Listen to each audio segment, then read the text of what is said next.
ang dalawang ali ng mga dalaga. Ilalagay sa alkansya yung pinangarolingan nila para sa simbahan at idodonate daw nila sa mga madre.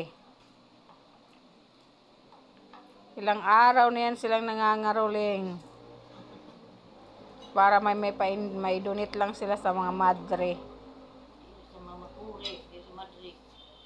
At idodonate din ng mga madre sa mga may hirap.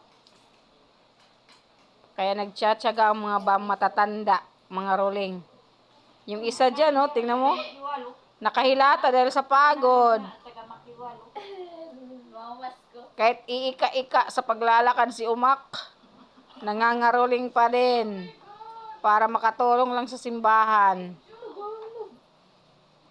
At yung isa naman na dalaga na nakaputi,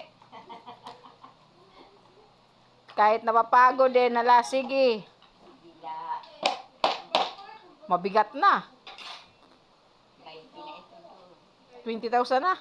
Wow, sana may mabuting puso pa rin na makapag-donate para malaki din ang maitulong sa simbahan.